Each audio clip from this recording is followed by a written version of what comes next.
Bien, la clase de hoy es la continuación de la clase anterior que hablaba, que introdujo, ¿cierto?, los temas de economía del espacio, justamente con algunas teorías de localización espacial un poquito más especializadas que las básicas de von Thunen y Kristaller, ¿cierto?, que como inauguran esta rama de análisis urbano que es el análisis económico. Vamos a hablar de otras teorías neoclásicas un poquito más complejas, de las que yo de nuevo les comparto inmediatamente, de las que no soy muy amigo, ¿cierto? Soy bastante crítico de estas teorías, pero es importante que las conozcan. Y vamos a terminar hablando un poquito de algunos conceptos relacionados con economía urbana más contemporáneo, que también yo en los últimos años he estado trabajando bastante sobre una crítica a estas ideas como un poco mainstream, un poco aceptadas ingenuamente en general por las políticas públicas como verdades, que también tienen que ver con economía urbana. Entonces, bueno, respecto de las cuestiones de los modelos en específico, me interesa recalcar de que es importante, ¿cierto?, el estudio de la ciudad a través de la economía, permite una comprensión de la realidad, ¿cierto?, en cierta medida. Evidentemente la economía no explica toda la realidad, pero permite entenderla de cierta manera.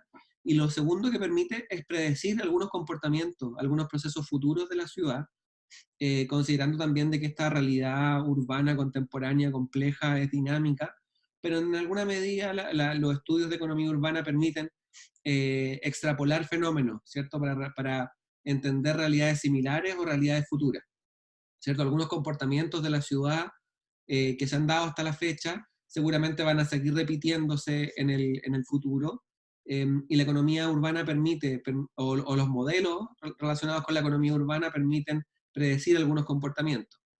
Respecto a aspectos positivos, permite establecer relaciones entre cantidad de población, distancia a los mercados, finalmente de temas de tamaño de la ciudad eficiente, provee metodologías base para la localización de recursos públicos, por ejemplo, en el sentido de que la economía urbana y el estudio de la economía de la ciudad nos permite tomar decisiones desde el ámbito público, de dónde localizar un nuevo equipamiento, de dónde generar un nuevo subcentro, etcétera. Eso le va a permitir a la planificación adelantarse a algunos fenómenos, a pesar de que no siempre lo hace. Y respecto de los aspectos negativos de los modelos, es que siguen siendo simplistas. Evidentemente ningún modelo va a explicar completamente la realidad. La confiabilidad del modelo depende de un plano uniforme, ignora bastantes variables como las topográficas, morfológicas o las sociales. Eso ya lo revisamos la semana pasada, ¿cierto?, con respecto a los temas de economía política y ecología política, que cambian estas cuestiones de los modelos económicos, y que no considera otro tipo de variables que pueden afectar a los modelos, ¿cierto? Tratan de eliminar variables, y eso es un aspecto negativo a pesar de que se entiende. Finalmente, establecer un modelo o una teoría implica aislar algunas variables. Respecto de los modelos concéntricos de von Thunen, por ejemplo, los que se desarrollaron a continuación, eh, volver a mencionar que el principal factor, la principal variable estudiada son justamente los costos de transporte, en específico de los productos agrícolas que se llevan a los mercados o al centro de la ciudad a ser comercializados. Y eso permite como desarrollar modelos como el que ven ustedes a la derecha, que ordena en cierta medida o intenta a través de un modelo ordenar eh, estos elementos productivos pero relacionados con el desarrollo urbano, tanto como la agricultura, como el desarrollo de los materiales de construcción, etcétera, como por ejemplo la madera. Permiten explicar un poquito cómo se ordenan estos en el espacio. Ahí aparecen, arriba en el título dice ejemplos de modelos ecologistas. Cuando hablamos de ecología en estudios urbanos o de las escuelas ecológicas, no estamos hablando de las escuelas de sustentabilidad o relacionadas con la naturaleza en la ciudad. Cuando hablamos de ecología urbana o de las escuelas ecologistas, hablamos de escuelas de sociología o de economía urbana que intentan explicar la ciudad como si fuese un ecosistema, como si fuese una cuestión natural, como si los fenómenos de la ciudad fuesen naturales. Por eso se le llaman ecologistas. Lo hemos hablado en otros cursos y quizás también en otras clases de este curso. La escuela de Chicago, no la económica, la escuela sociológica de la Universidad de Chicago, en los años 50 eh, con autores o como profesores como Burgess o como hoy se me fueron Park, Wirtz y otros profesores de la Escuela de Chicago, de la Escuela de Sociología Urbana de Chicago en los años 50, van a proponer todos estos modelos y van a explicar distintas teorías desde la ecología, de nuevo, no ecología desde la sustentabilidad, sino que ecología desde entender la ciudad como si fuese un fenómeno natural, que va a ser criticada después por escuelas como la Escuela de Frankfurt o la escuela más de economía política o marxista, que va a decirle después a estos investigadores de la escuela ecologista, la ciudad no es un fenómeno natural, está determinada por estructuras sociales y económicas que son superiores. No son ecosistemas naturales, son otra cosa. Y ahí está como la definición entre las escuelas críticas, como la de Frankfurt o la marxista, respecto de las escuelas ecologistas, que son las que presento en esta primera parte de la clase, ¿cierto?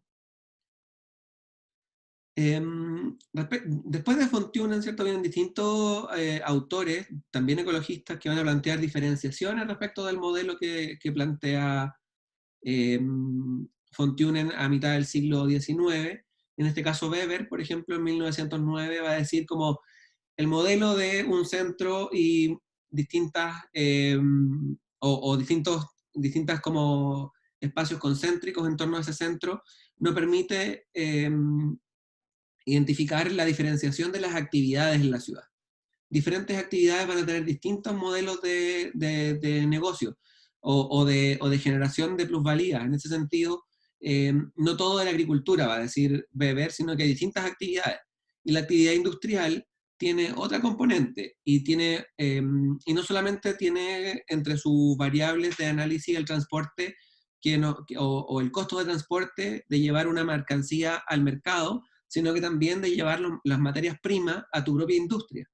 En ese sentido, genera estos modelos donde incluye los costos de transporte, pero también incluye los costos de llevar la materia prima a la industria y donde va a decir cada industria, en este caso R1, R2 o M, va a tener un comportamiento distinto respecto de sus radios de acción en función de lo que le cuesta llevar sus productos al mercado, pero también en función de lo que le cuesta llevar la materia prima a la industria. Y ahí entonces la ciudad va a ser bastante más compleja y se va a parecer más a esto que a un modelo concéntrico, porque van a haber fuerzas que son distintas, que van a tensionar la localización de ciertas actividades en la ciudad respecto de otras, ¿cierto? La industria no es lo mismo que el comercio, la industria del champú no es lo mismo que la industria de los autos, tienen comportamientos distintos porque tienen necesidades distintas, etc. Luego, bueno, un poquito más adelante, esto ya también lo revisamos, ¿cierto? En la teoría de lugares centrales de Kristaller va a decir, bueno, pero las ciudades tampoco es que estén solas en el espacio, sino que están en conjunto con otras ciudades, con otros subcentros y con otras aglomeraciones urbanas que van a tender a competir en el espacio por un umbral determinado que va a generar justamente especies de líneas rectas entre la competitividad que tiene un centro y la competitividad que tiene otro centro o otra ciudad o otro subcentro en la ciudad. Por lo tanto, va a generar esta especie de malla hexagonal de comportamientos económicos racionales para las distintas actividades de la ciudad. Esto también, bueno, lo revisamos. En la clase pasada un poquito más en detención. Y bueno, más adelante también Burgess, que también es un profesor de la Escuela de Chicago, va a tomar el modelo de Fontunen y va a tratar de convertir este modelo concéntrico que repartía las actividades agrícolas en la ciudad, pero el Burgess va a estudiar más bien el fenómeno de la vivienda y de la densidad habitacional en la ciudad. Y va a decir, bueno, evidentemente las actividades de vivienda, como no son actividades productivas y no generan plusvalía por sí solas, es decir, no estoy buscando yo ser más rentable en función de llevar mis productos al mercado, porque la vivienda en verdad es una actividad específica que se desarrolla en un espacio específico. No compito con otras actividades por la localización central, sino que compito con productos de tipo vivienda que voy a comercializar en un mercado que es el mercado ya no del suelo, sino que el mercado de la vivienda. Eh, y no voy a competir con otros por vender productos en el mercado en espacios centrales, sino que voy a competir con otros desarrollos inmobiliarios. Yo, como actividad de la residencia, como actividad inmobiliaria, no voy a competir con la venta de champús que se da en los supermercados o en el centro de la ciudad, sino que voy a competir con otro desarrollo inmobiliario que está en otra parte de la ciudad, que va a tener otras características, ¿cierto? Entonces, dependiendo siempre del mercado de suelo, va a decir eh, este modelo que, bueno, hay un centro de negocio, ¿cierto? Que es el área central, luego hay un sector transicional entre las actividades comerciales y las residenciales, y luego van a venir distintas zonas de tipo residencial, las de bajos recursos y las más caras. Y va a decir, bueno, las más caras se van a localizar más lejos de la ciudad por distintos motivos, sobre todo los relacionados con la posibilidad de comprar más espacio. Es decir, como la posibilidad de tener patio, la posibilidad de tener una casa más grande, eso siempre va a ser posible para ciertas clases que puedan pagar más en función de la competitividad. Y evidentemente una familia que tiene, a pesar de que pueda tener mucho, mucho dinero, no puede competir con los recursos que pueden juntar 10 o 20 o 30 o 40 familias que van a vivir en las áreas más centrales, porque en conjunto van a desarrollar vivienda con mayor densidad, pero al mismo tiempo más pobres o más pequeñas.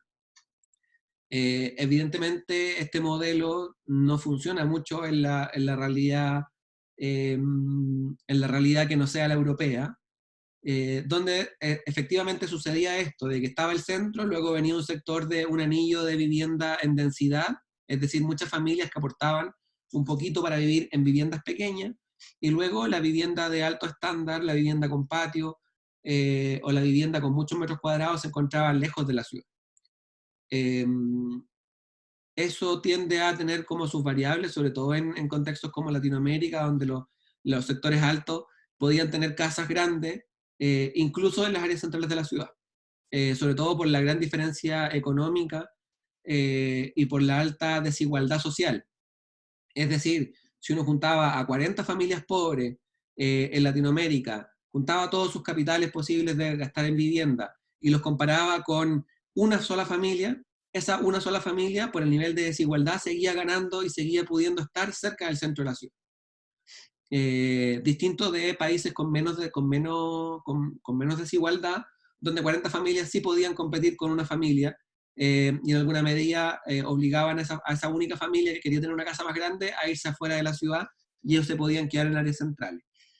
Entonces, de nuevo, como este modelo utópico solamente servía para ciudades europeas, donde uno ve este tipo de comportamiento, y donde los sectores industriales o de trabajadores proletarios estaban alrededor del centro de la ciudad y las casas de la gente más rica estaban definitivamente fuera de la ciudad, eh, cosa que no pasaba en lugares como Chile, por ejemplo. Luego más adelante aparece otro modelo también ecológico que va a decir o que va a colocar en cuestión el tema de los modos de transporte utilizados generalmente para estudiar la economía urbana, y va a decir, bueno, hay otros elementos de transporte que generan diferenciaciones respecto de la localización de las actividades, por ejemplo, el transporte ferroviario. Y va a decir, bueno, si existen transportes de este tipo, como por ejemplo el tranvía, tanto de pasajeros como de productos, eso va a impactar de alguna manera en la ciudad y va a dejar de comportarse como una cuestión homogénea de centros y espacios concéntricos respecto a ese centro, sino que la misma vía o la misma infraestructura de transporte va a generar centralidad distinta y se van a desarrollar entonces ejes. No un centro y espacios concéntricos, sino que ejes alargados en función de estos sistemas de transporte, que incluso podríamos hablar ahora de otros sistemas más contemporáneos como el transporte público, y que la economía urbana se va a desarrollar en torno entonces a estos ejes desarrollados en base al transporte. Esta idea que nace como a mitad del siglo XX es muy, muy importante para la planificación urbana contemporánea, y siempre vamos a estar planificando la ciudad en función de los sistemas de transporte. Y aquí uno ya empieza a ver que este tipo de modelos con ejes relacionados con este sistema se parece bastante más a la ciudad contemporánea.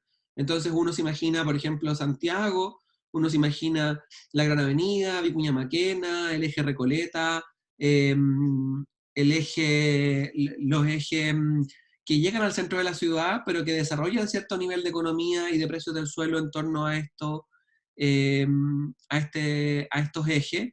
Y luego uno piensa en los ejes donde está localizado el metro, por ejemplo, el metro de Santiago, y uno ve claramente cómo los precios de suelo y la localización de actividades se ordenan en función de estos ejes de infraestructura de transporte, tanto privada como pública, ¿cierto? Las grandes carreteras o los ejes de transporte como el metro o los ejes de transporte público como Transantiago, y esto se va a repetir en distintas ciudades. En verdad, aquí hay un modelo del que yo soy bastante menos crítico porque en verdad incluye una cuestión súper importante, como les comentaba, para el urbanismo contemporáneo, como es el transporte. El transporte impacta los precios del suelo y este modelo concéntrico no tiene mucho sentido si no pensamos en los ejes de la ciudad. Hoy día tenemos en Santiago, por ejemplo, un centro que ya no es solamente el centro histórico de Santiago, estamos hablando de un centro que acumula las principales actividades diarias de la población de toda la región en un eje, ¿cierto? Que va en torno al eje Alameda, Providencia, Avenida Apoquindo y Avenida Las Condes. Todo ese gran eje, que es la línea 1 del metro además, eh, es la que compone este eje que ordena las actividades de la ciudad de Santiago, y uno a ese eje que es oriente-poniente podríamos agregarle el eje Vicuña Maquena, o el eje Avenida Independencia, por ejemplo, que atraviesa la ciudad norte-sur y que también ordena las actividades y la localización y las competencias por localización de forma mucho más real que el modelo concéntrico. Luego, un poquito más adelante, ¿cierto? Un investigador llamado Homero Hoy, también de la Escuela de Chicago, va a decir, bueno, entonces en torno a estos centros y en torno a estos ejes, en verdad lo que se generan no son isocronas o isometrías como tipo, tipo círculo o tipo ameba, como se notan aquí, que podría explicar más o menos precios del suelo, sino que lo que se generan además son sectores y son barrios especializados en la ciudad. Va a decir, bueno, entonces cierta parte de la ciudad va a tener cierto tipo de especialización, tanto por la competencia de actividades, en el mercado de suelo, como también por esta infraestructura de transporte, pero además se le va a incluir a eso factores, por ejemplo, como la aglomeración de ciertos tipos de actividades que se van a localizar lo más cercana posible entre ellas, y eso va a generar especialización en la ciudad. Entonces, sigue habiendo en este modelo de Hoyt un centro, pero luego va a haber distintos modelos, por ejemplo, el sector 2, que puede ser este de acá, él va a decir, bueno, en torno a este, no en el mismo eje, pero sí cercano al eje, va a estar los sectores industriales o de manufactura. Luego van a estar el sector de vivienda de proletaria, que va a estar en torno a este eje porque va a poder competir más por precio de suelo, pero al mismo tiempo necesita de vivir, entre comillas, cerca de las áreas laborales o de los sectores industriales. Luego, sectores más alejados, que pueden pagar un poco menos de precio por suelo, pero alejados de ya, como en la otra parte de la ciudad, ¿cierto? Ya empiezan a atisbarse aquí modelos que entienden la segregación urbana en la ciudad, donde donde se van a localizar los sectores medios socioeconómicamente medios, y luego otro sector que también quiere estar cerca del centro, pero al mismo tiempo quiere alejarse de los sectores, sobre todo los más bajos, quizás puede estar más cerca de los sectores medios de la ciudad, ¿cierto? Los sectores económicamente medios, pero quiere alejarse de los sectores más pobres, y se puede ir generando un eje eh, de sectores socioeconómicamente altos. Entonces, además de incluir la sectorización en la ciudad por temas de actividad, ¿cierto? Un centro, unas actividades industriales, también va a decir, pero hay sectores que también tienden a separarse, los sectores más pobres, los sectores medios y los sectores ricos de la ciudad.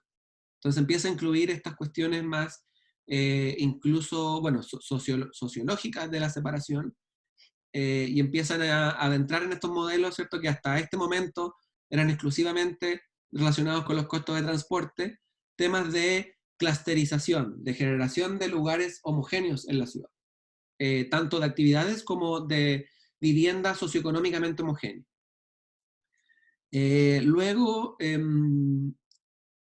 Ullman y Harris, ya un poquito más avanzado, ya en la segunda mitad del siglo XX, empiezan a estudiar las ciudades como, en alguna manera, tomando algunas consideraciones respecto de los modelos concéntricos, pero incluyendo mucho más fuertemente la diferenciación, en este caso de tipo de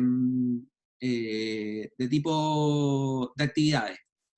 En este caso, bueno, sigue reconociéndose un centro, pero ya empiezan a haber diferenciaciones respecto de sectores comerciales, estaciones de transporte, centros industriales, con diferenciación de este tipo más de patchwork, de collage, que de tipo concéntrico. Y sobre todo también va a empezar a reconocer algunas subcentralidades que aparecen como de forma importante, que son subcentralidades que son distintas al centro mismo de la ciudad. Ahí están un poquito las diferenciaciones.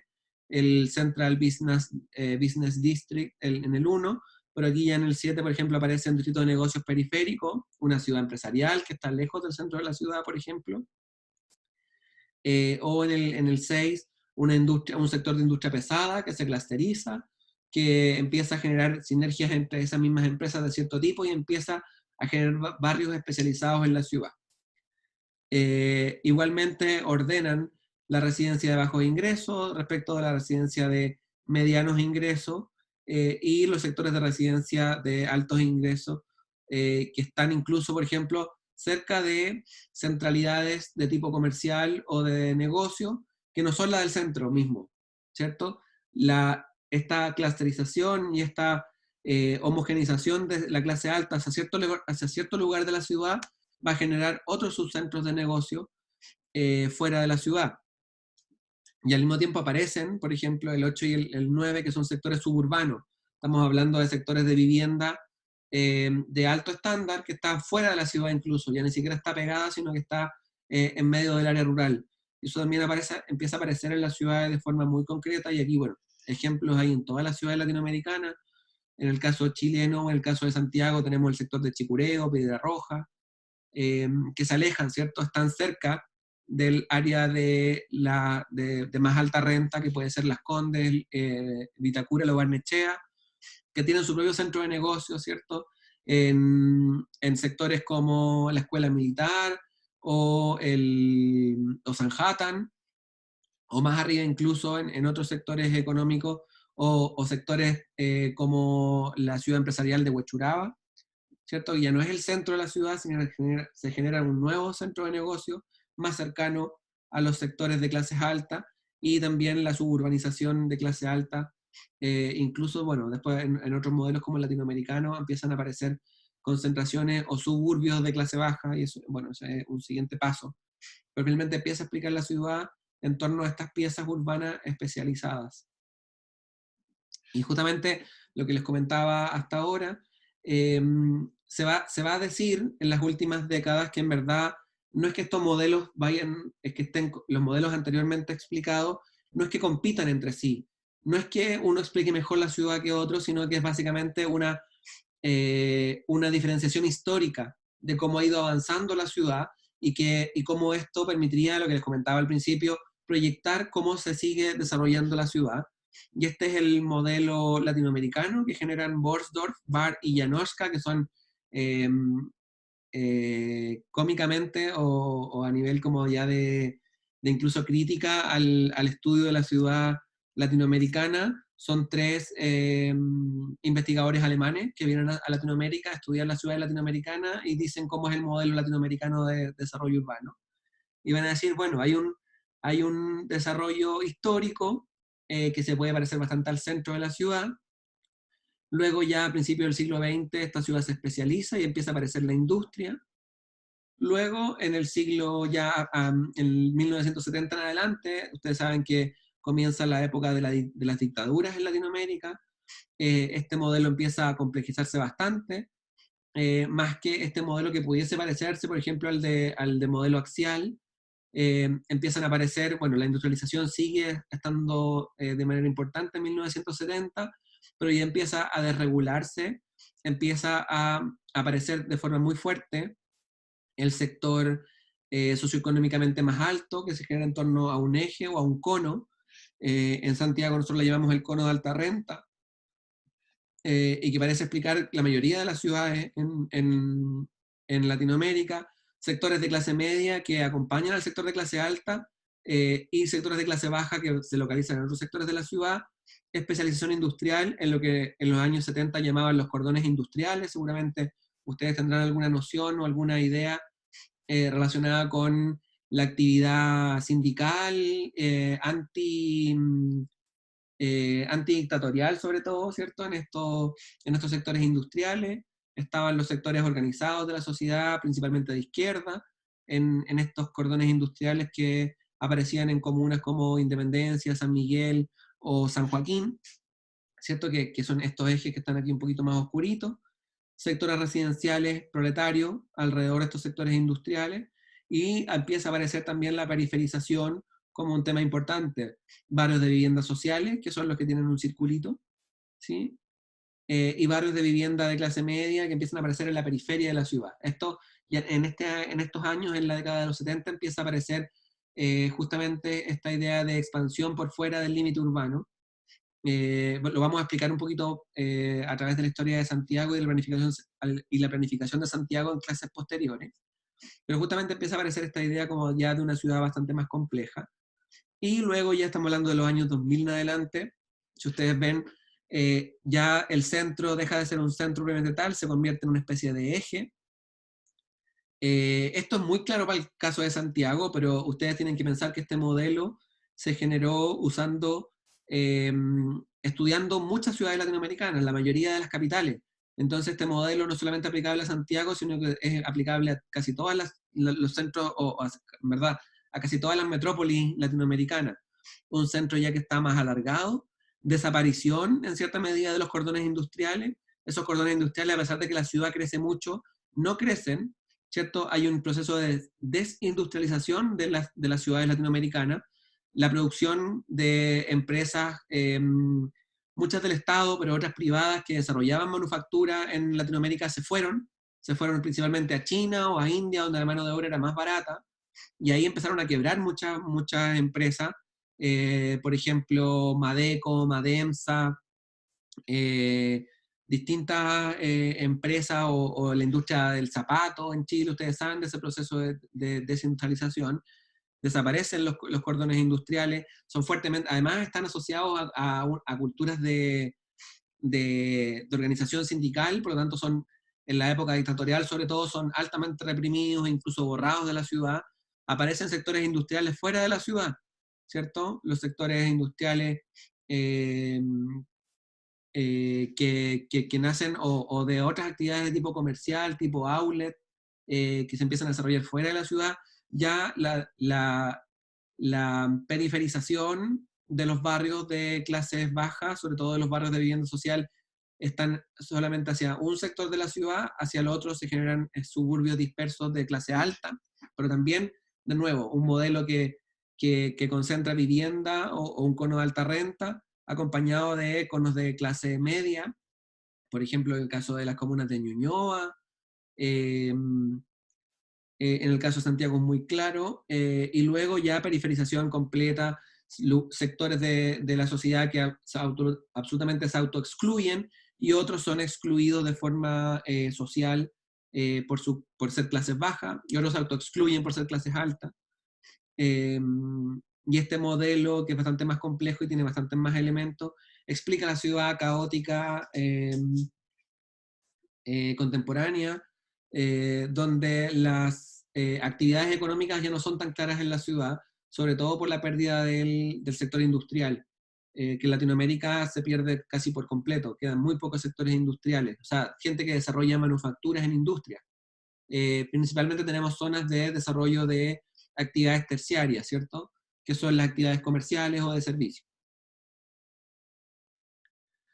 Entonces, respecto de estos modelos ecologistas, aparecen distintas cuestiones. De nuevo, repetir, el mercado es imperfecto y el sistema de competencia es desigual, no es la utopía liberal, ¿cierto?, de los mercados que se autorregulan y que son perfectamente regulados porque la información de los actores es igual, no existe en ningún mercado, ni mucho menos en el urbano. No todas las ciudades son monocéntricas, hay muchas ciudades que son producto de la conurbación de distintos centros, entonces son bastante más complejas que un centro y sectores concéntricos. Y el sistema económico ha variado condicionando la organización de las actividades económicas en el espacio. Entonces, que en Latinoamérica, por ejemplo, pasemos de una ciudad altamente industrial como la de los años 70 a una ciudad donde la principal actividad económica es la actividad comercial y los servicios de los años 2000 en adelante, cambia completamente el modelo de la ciudad y se ve que el modelo ya tiende a no explicar la localización porque no hay industria compitiendo por esa localización. No todas las actividades económicas tienen el mismo rendimiento y eso va cambiando en la historia. Como en algún momento la actividad industrial fue muy potente y tenía alta rentabilidad, podía competir por precios del suelo, podía competir en el mercado del suelo, luego esa rentabilidad fue cada vez menor, muchas industrias se fue a la quiebra, entonces ya no podía competir. Entonces todos estos modelos que explican la localización industrial tienden a no servir cuando estas actividades cambian. Hay factores que determinan el desarrollo de cada actividad que se relacionan su éxito más allá de la localización. Y eso tiene que ver también con la posibilidad o con que ciertas industrias necesitan ya no estar cerca del centro, porque por ejemplo, desarrollan otro tipo de actividades que no se venden en el mercado, sino que se venden a través de Internet, por ejemplo. Y eso cambia completamente las relaciones de la ciudad porque ya no hay gente compitiendo por áreas centrales, sino que hay gente compitiendo por buena conectividad, buen acceso a transporte público o buen acceso a una carretera que le permite más facilidades respecto de mover sus productos o venderlo que estar cerca del centro. Estar cerca del centro ya no es tan importante. A nivel de las empresas, un mismo rubro se representan en un mismo rubro, ¿cierto? La clusterización que hablábamos antes, que es que las empresas de cierto tipo tienden a estar juntas y a desarrollar sinergias entre ellas, y por lo tanto los barrios empiezan a especializarse, también modifica esta cuestión de la ciudad. Y por otro lado también hay grupos económicos específicos que tienen acceso privilegiado a información sobre el mercado del suelo y de la vivienda, por lo tanto hay diferencias respecto de los actores del mercado. Y también hay cuestiones simbólicas, cuestiones de patrimoniales, cuestiones sociales en general, que van a ser diferentes un espacio que otro respecto de la misma ciudadanía. Entonces ya hay otro tipo de competencias que no son económicas, sino que son de otro tipo, incluso por identidad. Hay gente que no quiere irse de un barrio específico, hay gente que quiere irse a vivir a un barrio específico, no porque sea central y no porque el precio del suelo les convenga, sino porque es un barrio cultural, porque es un barrio donde hay ocio y a ti y a las familias jóvenes, por ejemplo, les interesa tener ocio, o a las familias con niños les interesa tener patio o les interesa tener un parque cerca. Y eso va a generar diferenciaciones. No todas las actividades buscan centralidad, sino que buscan otros atributos en la ciudad. Y por otro lado, que tiene que ver con la principal razón de generación de nuevos modelos para la ciudad contemporánea es que la industria se va de Occidente. En este sentido, todos los modelos anteriores que incluían en su modelo la competencia por la competencia por el suelo de la actividad industrial desaparece porque la industria ya no existe. La industria se va a Oriente, se va a China, se va a India, entonces esos modelos que explicaban la actividad industrial o la actividad económica, cómo es ordenada la ciudad, ya no existe, y por lo tanto hay que generar nuevos modelos o nuevas ideas que representan a la nueva economía occidental. Entonces aquí aparecen lo que yo llamo, que en verdad no está reconocido propiamente tal así en la literatura, yo lo llamo modelos postindustriales, es decir, que reaccionan a este abandono de la industria en los países occidentales, y eso no solamente en Latinoamérica, estamos hablando de Estados Unidos, incluso Europa, salvo países como Alemania que mantienen una industrialización fuerte, el resto todos se desindustrializan. Esta es una imagen de la ciudad de Chicago, perdón, la ciudad de Detroit, que era la ciudad donde estaba centrada la industria del automóvil. Esa industria del automóvil, no porque las marcas de Detroit desaparezcan, sino que las marcas de Detroit lo que hacen es tomar la producción y llevarla a otros países donde es más barato generar un automóvil. Eh, Dejan abandonadas estas ciudades y empieza a haber una debacle en términos económicos y sociales que generan que bastantes ciudades se vayan a la quiebra en términos urbanos.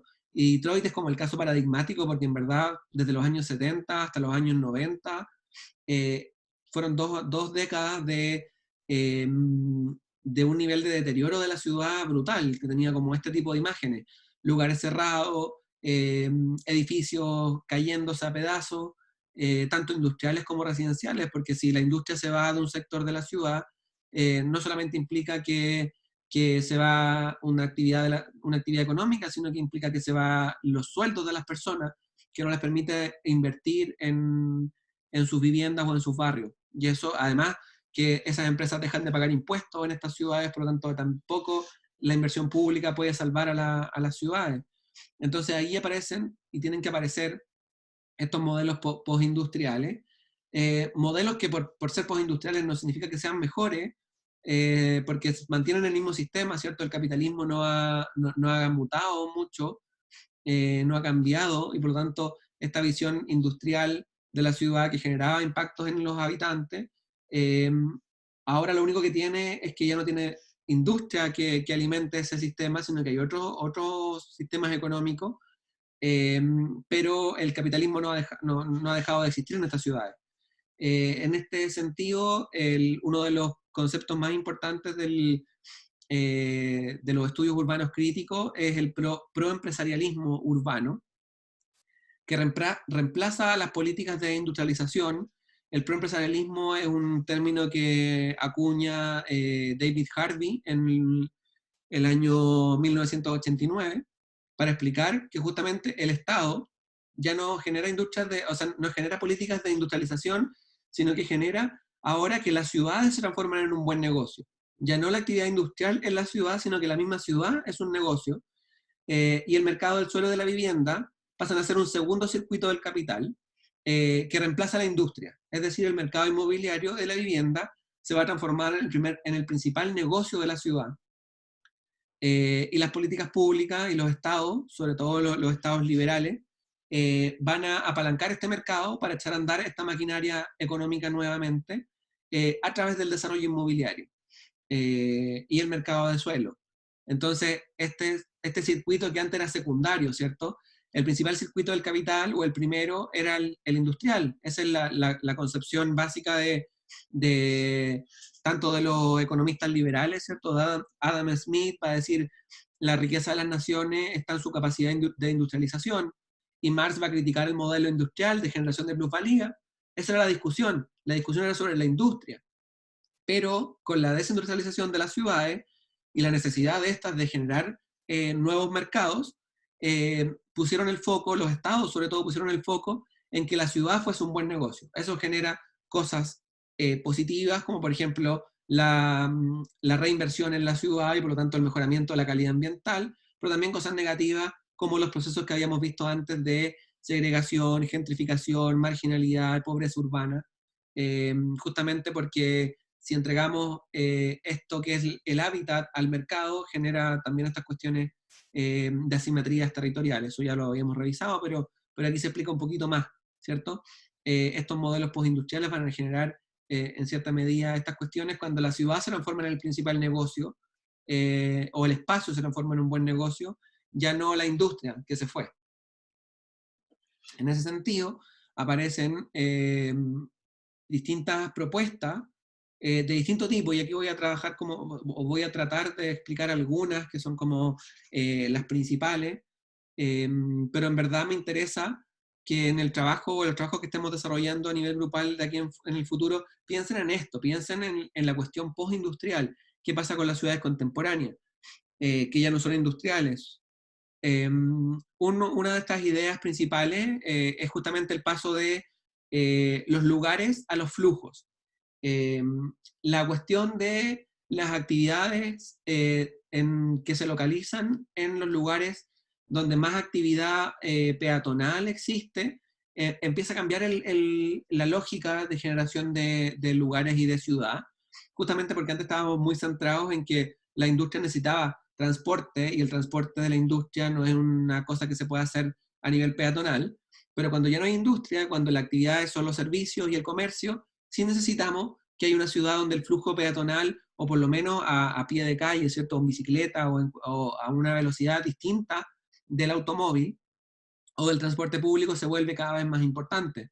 Ahí aparecen la idea, por ejemplo, de ciudad policéntrica, una ciudad de servicio que tenga muchos pequeños servicios que pueden estar especializados o no, pero que estén distribuidos en la ciudad, y ahí aparecen ideas como las economías locales, el desarrollo de barrios especializados en función de cierta actividad que atraiga flujo peatonal, que empiece a pasear por estos lugares y que empiece a encontrar actividades tanto de servicio como de comercio, que empiecen a echar a andar esta idea de lugares como barrios especializados, como por ejemplo el barrio Italia en Santiago, o el barrio Yungay, que es un barrio más cultural, o el barrio Las Tarrias, que es un barrio de restaurantes, etcétera. Empieza a aparecer esta idea de ciudad policéntrica de servicio, o incluso ya ni siquiera como a nivel turístico, sino que, por ejemplo, el eje 10 de julio, donde se localizan principalmente las actividades de repuestos de automóviles, también es una actividad que, claro, uno llega en auto, pero después la realiza a pie.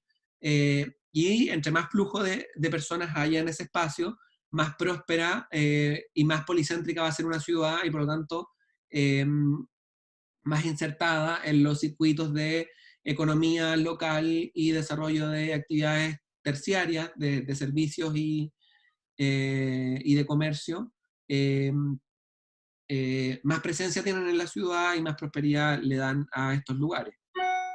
Entonces ahí aparece el modelo como de la dispersión, el modelo de la dispersión de servicios y actividades en la ciudad, pero también de las concentraciones simultáneas, eh, que justamente tiene que ver con esta idea de que hay barrios que tienen cierto tipo de especialización y que traen cierto tipo de actividad, eh, y que buscan justamente desarrollar concentraciones espaciales, pero ya no a nivel superior de las actividades industriales como veíamos antes, de los grandes cordones industriales, sino que justamente a nivel de pequeñas actividades que se transforman en pequeños nodos en esta gran metrópolis.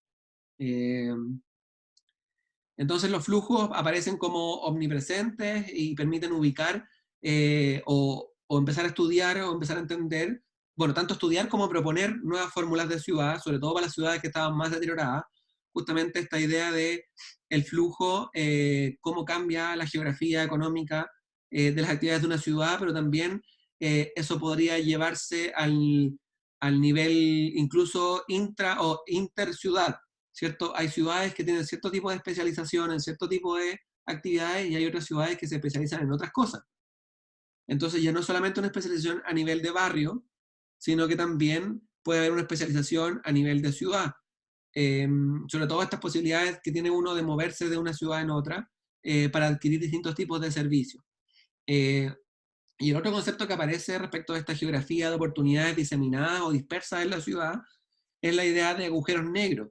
Si hay un barrio que no genera ninguna de este tipo de actividades, si no genera una economía que puede ser atractiva para otras personas, para que vayan a visitar a ese lugar, son lugares que van cayendo en especies de agujeros negros de marginalidad, y eso pueden estar no solamente lejos de la ciudad, sino que también pueden estar en áreas centrales, que son justamente barrios que no se insertan en el modelo de desarrollo económico, comercial y de servicio. Esos, según esta teoría, deberían empezar a caer en niveles de deterioro superior y marginalidad urbana o dentro de la ciudad.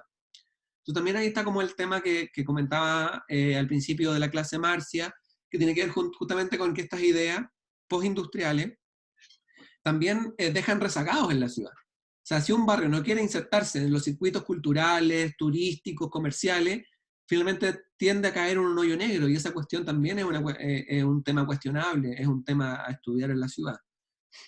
Luego aparecen otro tipo de cuestiones como los barrios asociativos o los entornos asociativos, que son justamente lo que explicaba antes, son barrios que tienden a tener un fuerte carácter de tipo comercial, de un tipo de servicio en específico o un tipo de comercio en específico. Por ejemplo, el sector anteriormente industrial, que representaba el barrio persa, el barrio Franklin.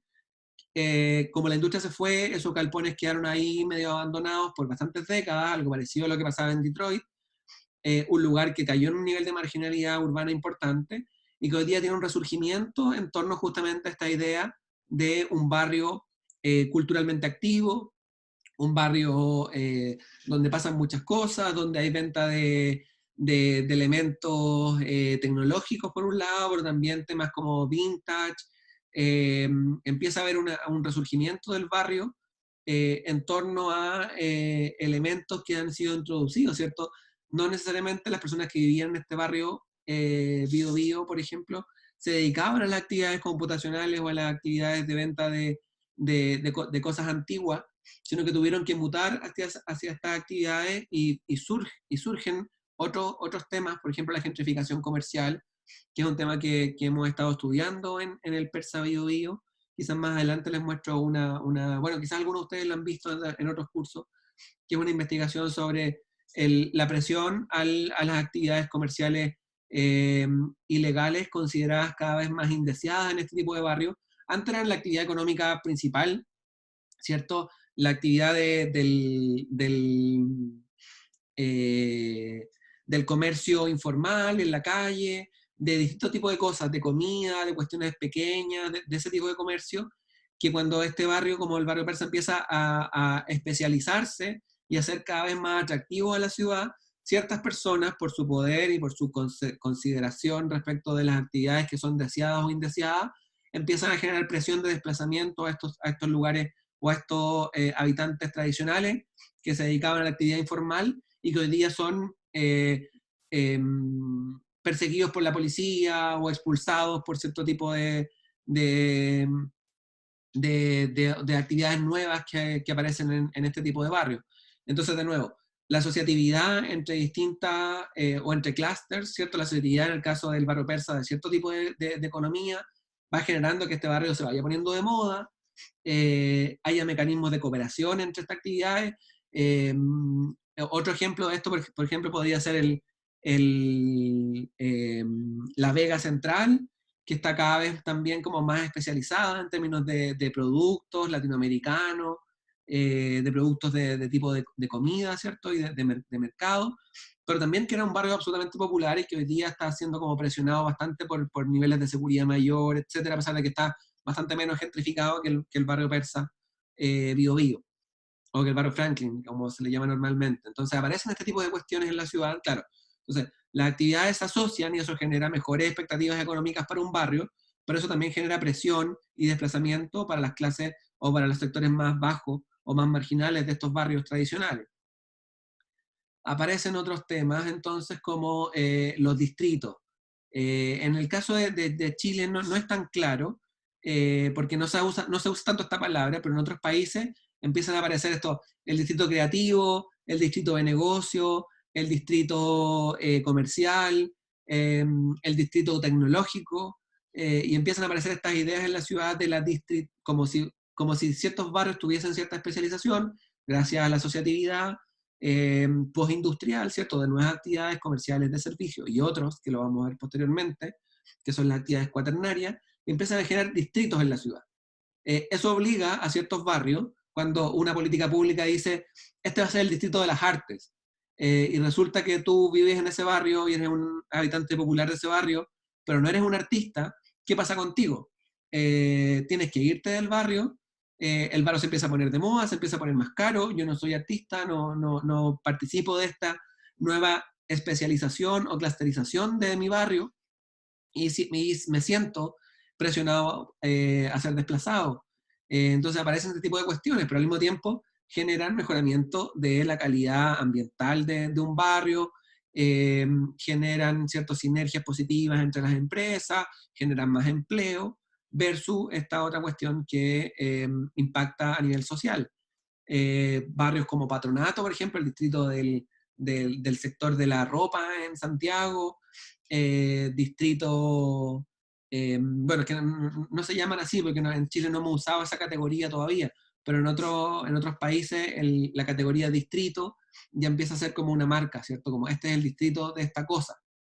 Más allá de que en ese barrio hayan distintas actividades y la gente se dedique a otras cuestiones completamente distintas. La semana antes pasada publicaron un trabajo mío en la revista INVI del Instituto de la Vivienda de la Universidad de Chile, que habla justamente del distrito tecnológico en la ciudad de Buenos Aires, que justamente esta idea de que una política pública dice este distrito, que es un distrito popular del sur de Buenos Aires, va a ser de aquí en adelante el distrito de las nuevas tecnologías, y eso pone en cuestión un montón de relaciones sociales y económicas en el barrio, que hasta antes de esa política pública era un barrio absolutamente popular, de actividades comerciales populares, sin ninguna otra pretensión, y de un día para otro se transforma en el Distrito Tecnológico de la Ciudad de Buenos Aires. Este es un ejemplo de este distrito o estos nuevos polos o clusters. Lo he dicho harto en esta clase, pero la idea de clúster es como también se le llama a estos distritos o estos polos especializados en la ciudad. Este es el caso del distrito empresarial. La ciudad empresarial se le llamó de Huechuraba, que justamente tiene esta idea de unir o generar sinergia entre empresas que pareciesen tener una relación eh, de actividades complementarias. En este caso aquí se le entregó espacio a través de un desarrollo inmobiliario a empresas de tipo tecnológica y a empresas en general que no requieren actividades comerciales, venden servicios, no venden, y servicios no de tipo de producto, sino que son servicios empresariales sobre todo, de logística y otros similares que no requieren estar cerca del centro. Eh, Se juntaron y compraron lotes en este terreno que está en la comuna de Huechuraba y que concentra estas actividades y las conecta con la ciudad a través de las carreteras. Hay muy poco transporte público que llega a este sector, ¿cierto? Es un sector bastante de elite. Se llega principalmente en automóvil, desde el sector del cono de alta renta de Santiago se llega en 5 minutos, uno está en la ciudad empresarial. Entonces ahí está hablando uno también de segregación de cierto tipo de actividades que se van a ciertos lugares de la ciudad, generación de nuevas centralidades. Muy parecido a los modelos que habíamos revisado preindustriales, pero cuando hablamos de postindustria no hablamos de actividades de tipo industrial, porque aquí no son galpones donde se desarrollen manufacturas, son oficinas de ciertas empresas que entregan servicios. Este tipo de ideas respecto de la clusterización o la generación de polos de cierto tipo de actividades se basan en este diamante de la competitividad que introducen ciertos autores, que van a hablar justamente de que las estrategias empresariales respecto de la estructuración, pero también de la rivalidad con otras empresas y con otros rubros, va a generar condiciones de demanda especializadas, es decir, ideas de localización que no son necesariamente el centro de la ciudad, que además se va a relacionar mucho con otras actividades de apoyo, por ejemplo la logística. La logística es las grandes bodegas, por ejemplo, desde las cuales salen los camiones que abastecen los supermercados de la ciudad, o los distintos productos, las grandes tiendas, etcétera, que sí requieren niveles de descentralización, pero la logística en Santiago, por ejemplo, está localizada en Huechuraba o en Pudahuel. De ahí salen los camiones que van a alimentar los sectores comerciales. Eh, entonces, estos sectores industriales, ¿verdad? No industriales, empresariales, requieren ciertos niveles de apoyo en cuestiones logísticas que van a tener muy cercanos en el espacio, pero ya no necesariamente en el centro, sino que puede estar fuera de la ciudad. Y eso va a generar condiciones para nuevos factores de generación de actividades en la ciudad. Eh, uno de los conceptos clave respecto de esta idea de clúster es el ambiente de negocios o el clima de negocios. Esto va a aparecer un montón en la literatura relacionada con estas cuestiones, que es como la idea del marketing empresarial que tiene que ver con justamente la generación de ambientes de negocio. Y ahí, así como para que se imaginen, el nivel más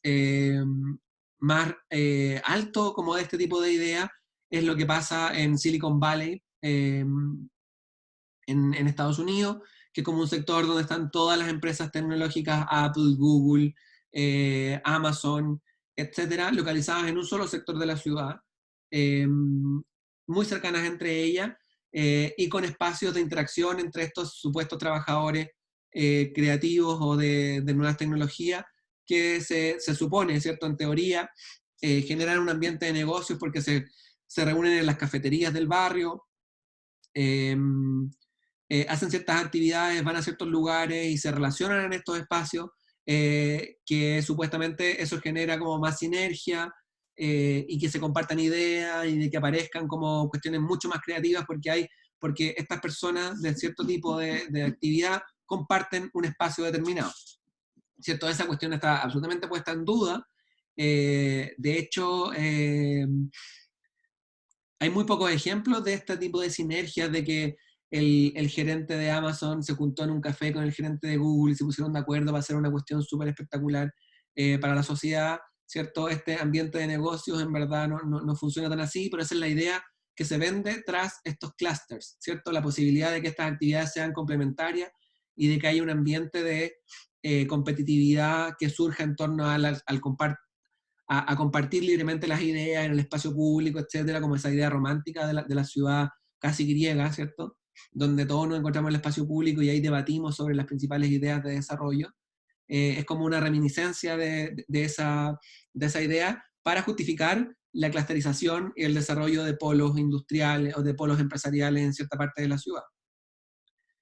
Y dentro de esta, como la idea más sofisticada de clusterización, o de generación de distritos, etcétera, es la que ustedes pudieron revisar en el material escrito y en el video que tuvimos esta semana, que es la idea de ciudad creativa de un autor norteamericano, que es un geógrafo, eh, que se llama la ciudad creativa.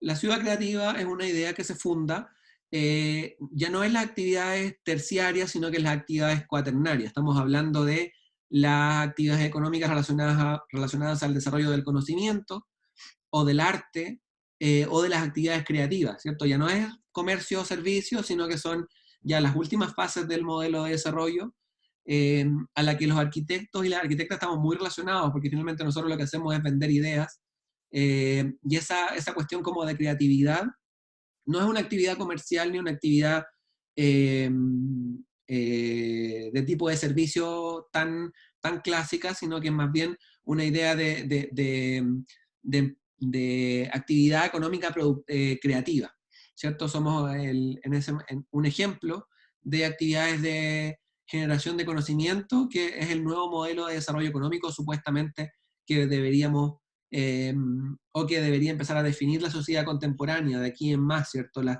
tecnologías de la información y la comunicación, las denominadas TIC, empiezan a ser cada vez más importantes como actividad económica. Y ahí de nuevo el caso de Silicon Valley es clásico, digamos. Google, a pesar de que podríamos decir que son servicios y comercio, en verdad lo que venden ellos es creatividad, talento, conocimiento, tecnología, diversidad, y eso aparecen como valores económicos que tienen cierta forma de localización en la ciudad, que ya no es la industrial ni tampoco la comercial, tienen otra forma. En ese sentido, el Richard Florida plantea que justamente eh, esta triangulación entre diversidad, talento creativo y tecnología, alta tecnología, va a generar desarrollo. Es la única posibilidad de generación de desarrollo de la ciudad, y eso debería ser propuesto como una idea general para todas las ciudades, porque este autor Florida, que es un académico, pero que finalmente termina siendo como un vendedor de políticas públicas, que los estados empiezan a contratar para que él empiece a desarrollar ciudades creativas en distintas partes del mundo, eh, se basa justamente en esta idea de triangular a las nuevas clases creativas. Incluso hay muchos autores, sobre todo marxistas, que empiezan a decir, bueno, entonces aparece aquí una nueva clase, ya no solamente el proletario y el empresario, ¿cierto? Sino que también aparece un creativo aquí, una nueva clase, las clases creativas, que tienen una definición específica y también tienen formas de localización específica, ¿cierto? Google, yo no sé qué tipo de espacio necesita, quizás puede estar en el centro de la ciudad, puede estar en la afuera de la ciudad, puede estar incluso en internet, pueden estar todos sus trabajadores trabajando desde distintas partes de la ciudad, desde cafés tipo cowork, donde sí hay ambientes de creatividad y negocio, eh, cómo pueden estar un gran espacio como un gran sector de la ciudad donde localicen los data centers y todo ese tipo de cuestiones nuevas que empiezan a cambiar completamente las relaciones de competitividad por el suelo, ¿cierto? Hoy día para Google en términos de espacio es más importante encontrar suelo para localizar sus computadores, su data center, que el trabajo de las personas. El trabajo de las personas puede estar diseminado en la ciudad a través de distintos eh, lugares que les permitan a sus trabajadores sentarse con un computador, y ese puede ser desde un Starbucks hasta el living de tu casa. Entonces, esa cuestión cambia completamente las relaciones de la economía, del desarrollo económico, en este caso cuaternario, creativo, respecto a lo que habíamos visto hasta el momento, y las ciudades, en este sentido, Richard Florida va a decir, entonces las ciudades tienen que empezar a cambiar y empezar a pensar en esta nueva forma de hacer negocio, en esta nueva forma de generar economía, que ya no es ni la industrial, ni la comercial, ni la de servicios. Y ahí aparecen, bueno, los distritos creativos, la aglomeración de un tipo de recurso específico, personas, ideas, conocimientos en la ciudad, que se supone que convergen, se supone que disminuyen los tiempos de las externalidades positivas de las asociaciones, esta idea de ambiente de negocio, empieza a ser y empiezan a aparecer en distintas partes del mundo los distritos creativos o las ciudades creativas, ¿cierto? Empiezan a ser empujadas la sociedad completa a este tipo de ideas, que se basan como en este tipo de diagramas de flujo, ¿cierto? Eh, informacionalismo, que es básicamente subirse al carro de la información como un nuevo modelo de negocio, ¿cierto? Y no vendo cuestiones producidas por la industria, ni vendo servicios, sino que vendo ideas, vendo información, vendo conocimiento. Es una fuente de productividad muy relacionada con la tecnología. Esto genera mayor desarrollo tecnológico. Parte importante de las cuestiones que están pensando los creativos o las clases creativas es más desarrollo tecnológico, ¿cierto? Eso lleva a mayor acumulación de conocimiento y a que el procesamiento de la información sea cada vez más importante para el flujo del capital. Entonces aparece una actividad que parece ser que no necesita espacio o que está desespacializada o desterritorializada, pero que empieza a ser como la principal idea de economía del futuro. Eh, Esa es la clase de hoy. Para cerrar un poquito la idea de clases creativas, yo les comentaba que los últimos trabajos que he estado realizando justamente ponen en duda esta idea de ciudad creativa, sobre todo porque eh, es una idea similar al tema de los distritos y al tema de eh, cuestiones como los barrios especializados, etcétera, eh, tiene el principal problema que deja a muchos y a muchas atrás, ¿cierto? Si vamos a basar una economía y una ciudad pensada para una economía que valora principalmente las actividades del conocimiento, van a haber ganadores, que son los que están ya arriba de este carro tecnológico, eh, y van a haber perdedores, la gente que no está especializada en temas de economía de conocimiento. ¿Qué va a pasar con ellas? Van a ser desplazados de sus barrios y van a competir desigualmente respecto del acceso a las nuevas tecnologías, a la información y a las posibilidades de desarrollarse en la ciudad, más allá de un modelo económico que se nos implanta o que se nos obliga, ¿cierto? ¿Por qué todas las ciudades, y esa es como la principal crítica a Richard Florida, por qué todas las ciudades tienen que ser creativas? ¿Qué pasa con la gente que se dedica a otro tipo de actividades? ¿O qué pasa con las ciudades que pueden decidir democráticamente, ¿cierto? Esto siempre a nivel utópico, de dedicarse a otra cosa, dedicarse no a las actividades del conocimiento? ¿Por qué se determina como única posibilidad de desarrollo subirse al carro de las ciudades creativas o la Smart City o conceptos como estos, conceptos normativos, ¿cierto? Que desde la academia y las políticas públicas se implantan como las grandes verdades sin participación, eh, sin democracia y sin inclusividad real, ¿cierto? La diversidad que propone la ciudad creativa es una diversidad en términos casi folclóricos, ¿cierto? En el sentido como, bueno, es bueno que haya como talento diverso y que sexualmente o a nivel de género también esta ciudad sea diversa, pero la diversidad socioeconómica, eso no existe, pues, ¿no? En la ciudad creativa no hay inclusión de los más pobres, hay inclusión de gays, hay inclusión de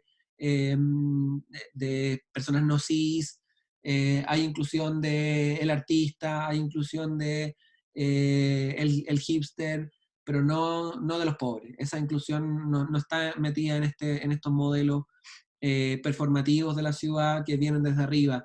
Esa es la principal idea y que es la idea que rescata David Harvey cuando dice esto es proempresarialismo, esto es el Estado junto con las empresas empujando desarrollo económico para algunos y no para todos o todas, y no de forma democrática y realmente inclusiva.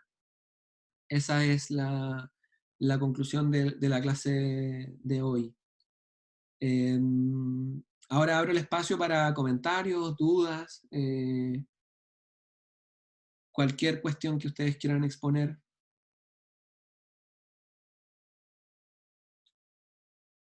¿No? ¿Sí? ¿Alguien que rompa el hielo? No, va a explicar lo del trabajo ahora. Profe, Sí, pero Ah, yo tenía, pero quiero cerrar yo la tenía una, grabación con temas de la clase. ya, lo siento. yo le quería hacer una pregunta, pero tenía que ver con el video igual, Diga. pero era como hacia usted, o sea, porque en una se le pregunta si la desigualdad es el motor de de la urbanización o la urbanización genera desigualdad. Quería como saber si, qué pensaba usted o si pensaba igual que, la persona esta que decía que eran los dos un poco, o sea, iban de la mano. Yo estoy de acuerdo con Richard Florida que son dos procesos que son paralelos. Es difícil, es como un poco el huevo o la gallina, ¿no? No hay como una posibilidad de determinar, porque es casi una pregunta retórica. Como claro, la generación de ciudades cada vez más complejas genera mayor niveles de desigualdad, sí, o es la desigualdad del modelo económico capitalista contemporáneo que genera más desigualdad en la ciudad, también, también sí.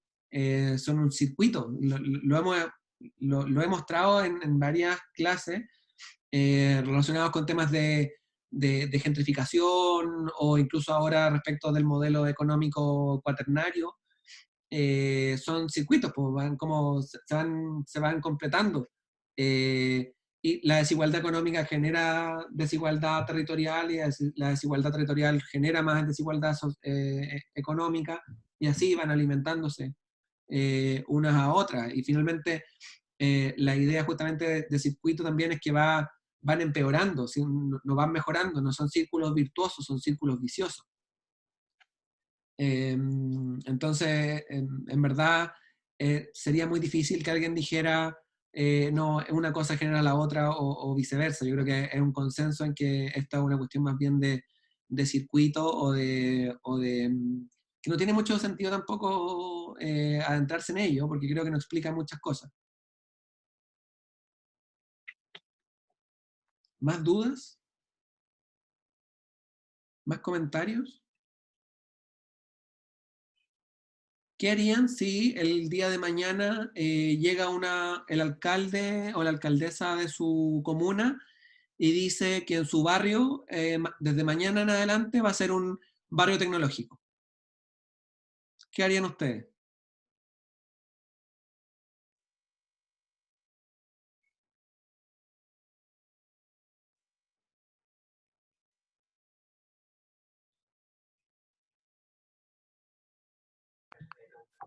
No lo sé. ¿Lo encontrarían bueno? ¿Lo encontrarían malo?